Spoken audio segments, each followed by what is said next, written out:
नाहन के एक होनहार छात्र ने अपने सपनों को हकीकत में बदलते हुए राष्ट्रीय स्तर पर बड़ी सफलता हासिल की है।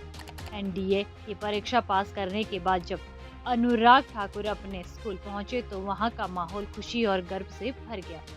ग्रामीण परिवेश से आने वाले अनुराग ने 5वें प्रयास में ऑल इंडिया 417वीं रैंक हासिल कर यह साबित कर दिया कि मेहनत और लगन से हर मुकाम पाया जा सकता है। मीडिया से बात करते हुए अनुराग ठाकुर ने बताया कि उन्होंने 12वीं कक्षा एसवीएन स्कूल नाहन से पास की थी और स्कूल टाइम से ही उन्होंने सेना में जाने का निर्णय लिया था और उनके लिए वह लगातार प्रयास कर रहे थे।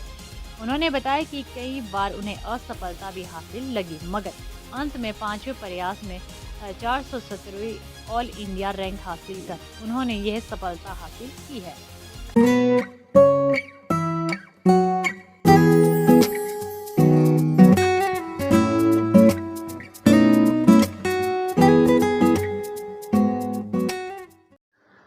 सर, टॉकिंग अबाउट मोटिवेशन, तो बचपन से ही देखा था इन आर लोकेलिटी अगर किसी की अच्छी हाइट है और सभी मतलब आफ्टर 10th 11th सभी फौज की तैयारी करते थे। तो मेरी मासी का लड़का भी फौज में लग गया था। तो उसके बाद उन्होंने कहा मुझे कि ऐसे-ऐसे एक ऑफिसर भी आते हैं आर्मी में। तो उस समय मैं 8th में था। After that I came to Chandigarh like Nahan. तो उसके बाद मैंने प्रिपरेशन स्टार्ट की थी 11th में, लेकिन फिर हो नहीं पाई मतलब 11th-12th के साथ। तो फिर after completing my 12th from Shishu Vidya Niketan I went to Chandigarh. तो फिर वहाँ लगा मुझे कि मैं अभी कर सकता हूँ, because I was left with 4 attempts.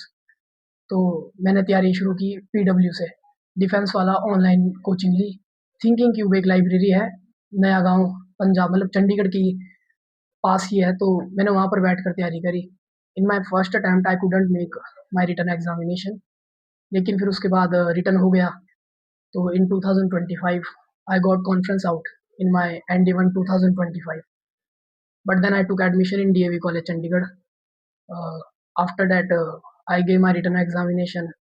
I cleared the written. After that I applied for the SSB for my second SSB in Jalandhar on 11th of Jan. I prepared from LWS Learn with Sumit Rajokri New Delhi. तो मैं वहाँ गया, उनका 15 days का course था। After that revision batch के लिए भी गया, जिसमें मैंने मॉक इंटरव्यू, मॉक जीटीओ और मॉक साइक टेस्ट दिया। तो मेरा जनवरी 2026 में एसएसबी भी क्लियर हो गया। After that I was waiting for my merit.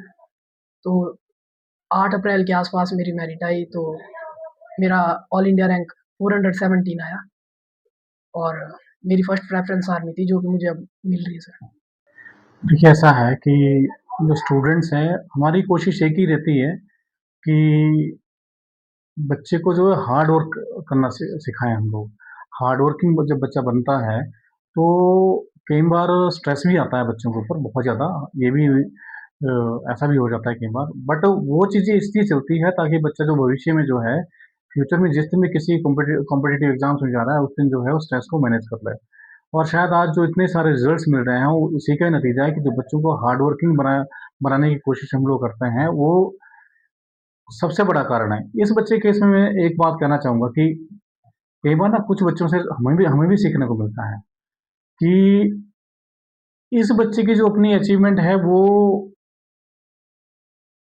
जो इसने अचीव किया है, इसमें मैं तो एक ही बात कहूँगा कि 90% अपनी है बच्चे की इसकी कंट्रीब्यूशन, और 10% शायद जो टीचर्स हैं नर्सरी से लेकर 12th तक जिन्होंने पढ़ाया, बाकी टीचर्स का कंट्रीब्यूशन है। और